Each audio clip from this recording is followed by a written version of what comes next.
Alors bonjour, encore une vidéo pour compléter la série qui est sur le site être-humain.net.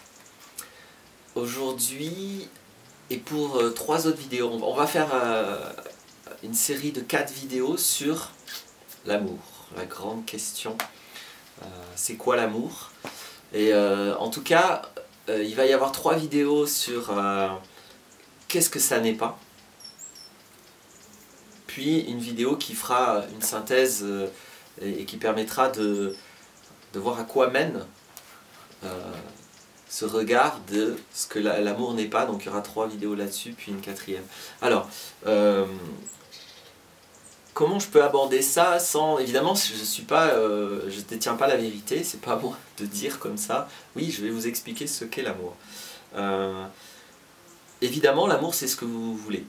Chacun a son opinion là-dessus, toutes les opinions sont respectables.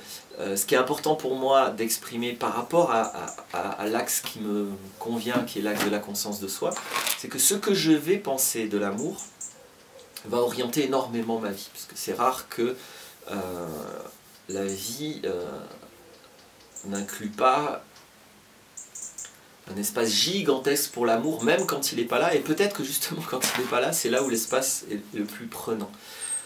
Donc, ce que je pense de l'amour va forcément être très influent. Voilà. Donc ce que je vais dire, c'est pas la vérité sur l'amour, je n'ai pas à dire moi ce qu'est l'amour. Je vais témoigner de ce que c'est pour moi, mais surtout, indépendamment de l'idée, on va pouvoir mettre de la conscience sur des différences en tout cas. Il y a des choses qui sont...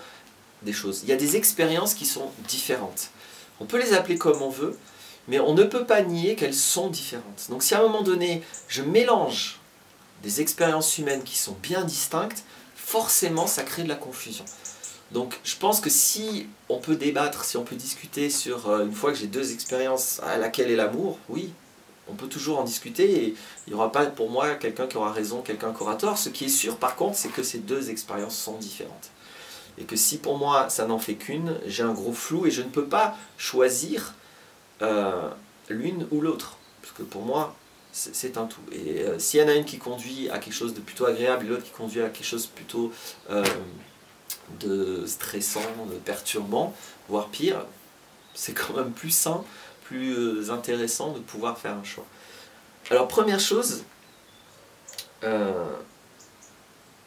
donc quand je vais...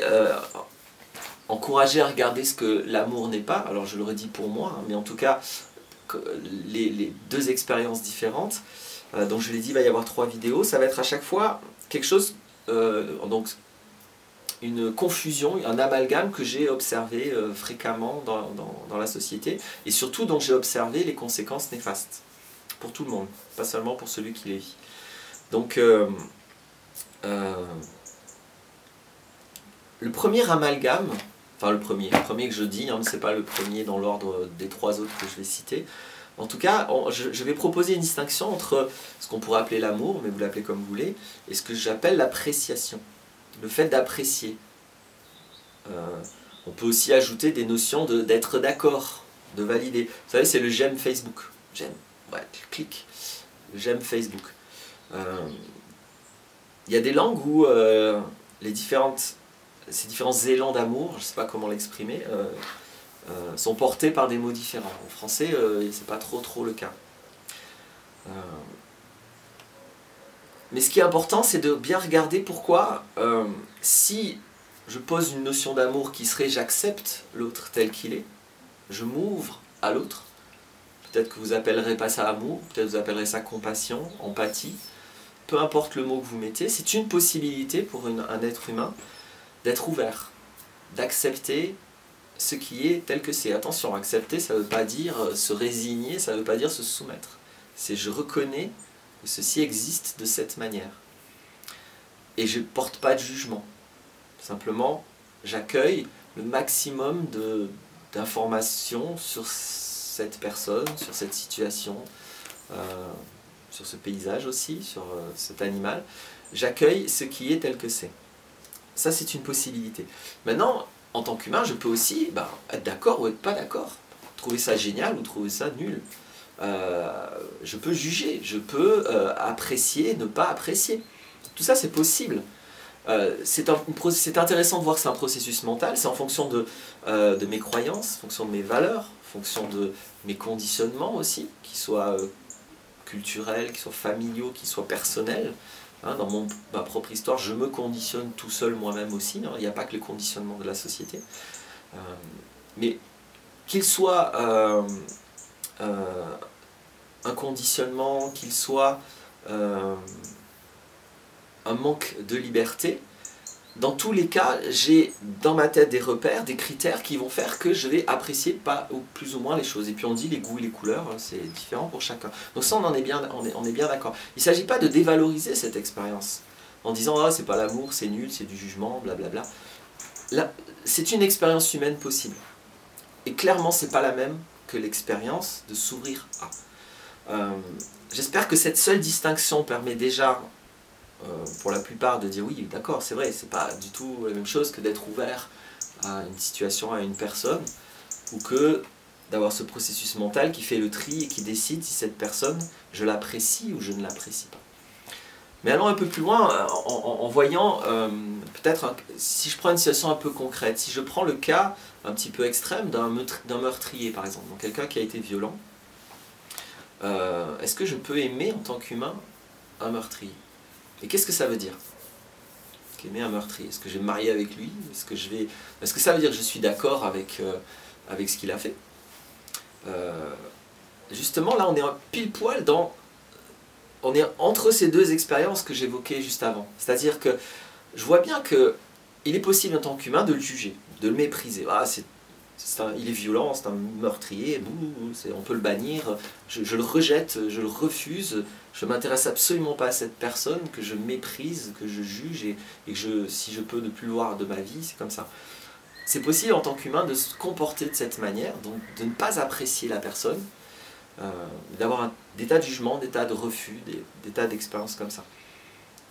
Et c'est possible aussi de m'ouvrir à cette personne, de m'intéresser, d'essayer d'entendre ce qu'elle a à dire, si elle a quelque chose à dire, ce qu'elle a fait, pourquoi elle l'a fait, c'est quoi son histoire. Si la personne est ouverte à communiquer, je peux passer beaucoup de temps à simplement écouter, comprendre, montrer de la compassion, de l'empathie pour cette personne. C'est tout à fait possible en tant qu'humain. Et ceci n'implique pas, mais vraiment en rien, que je sois d'accord avec la violence. C'est-à-dire que mes valeurs, mes repères ne sont pas annihilés parce que je m'ouvre à cet être humain. Je peux rester fermement opposé à la violence, fermement opposé même à peut-être tout ce que la personne a vécu dans son enfance qui fait qu'elle est devenue violente, qui fait qu'elle a été dans le meurtre. Donc. Je peux rester à ne pas apprécier ça, mais tout en m'ouvrant à cette personne. Donc ça, c'est intéressant parce que ce type d'expérience, à quiconque reconnaît qu'elle est possible pour un être humain, prouve de façon absolument limpide qu'il y a bien deux expériences. Le fait de ne pas être d'accord, de ne pas apprécier, de ne pas valider quelque chose ou quelqu'un, ou ce que quelqu'un a fait, mais de pour autant m'ouvrir à cette personne. Alors, moi, ça me convient tout à fait d'appeler ça de l'amour, au sens inconditionnel. Je peux absolument concevoir que ça ne convienne pas de mettre ce mot-là. Mettez le mot que vous voulez, mais moi, ce qui m'intéresse, ce n'est pas d'imposer de la sémantique, ce sont deux expériences différentes. Donc, faisons très attention parce que ce sont deux possibilités en tant qu'humain. Je peux apprécier ou ne pas apprécier, hein, c'est une expérience duelle. Et normale, elle est mentale, hein, donc c'est le mental qui trie. Hein, je reçois des informations, ça globe, ça pas globe. Hein. Et l'amour, ça c'est autre chose. J'ai fait d'autres vidéos où j'exprime ce qui pour moi l'ouverture de conscience. Vous pouvez aller regarder. Mais vous pouvez appeler ça comme vous voulez, mais il y a cette possibilité aussi humaine de s'ouvrir. Donc c'est très important que dans mon système de pensée, j'ai deux sémantiques différentes, j'ai deux mots, j'ai deux référents pour bien distinguer ces deux expériences et ne pas les mélanger. Parce que dans certains cas, je vais peut-être apprécier quelqu'un et ne pas avoir tous les élans d'amour, etc., selon ce que j'ai vécu dans mon enfance, ce qui va être perturbant, ou inversement. Je peux ne pas apprécier quelqu'un et avoir un état amoureux, tous mes élans d'amour, etc. Et là, je suis complètement paumé. Je comprends plus rien. Parce que j'ai envie, je suis attiré, mais j'aime pas qu'on me frappe, j'aime pas qu'on me manque de respect, j'aime pas qu'on me parle mal, mais j'y reviens toujours, je choisis toujours le même type d'homme ou le même type de femme. Voilà, ou inversement, mais ces personnes sont absolument gentilles avec moi, respectueuses, mais j'ai pas envie, quoi, c'est ennuyeux la relation, etc. Tout le monde ne vit pas ça, mais je rencontre souvent des personnes qui vivent ça. Quand on a la chance de ne pas vivre ça, pour autant, peut-être de façon moins contradictoire, la différence entre apprécier, ne pas apprécier, le globe pas globe de Pifou, ou alors maintenant le j'aime de Facebook, reste une expérience très différente de cette capacité humaine à s'ouvrir à l'autre, ou encore une fois à n'importe quoi de plus complexe ou de différent. Donc commençons par ça. Dans les autres vidéos, on va aborder d'autres points, puis dans une quatrième, on fera une petite synthèse. Merci.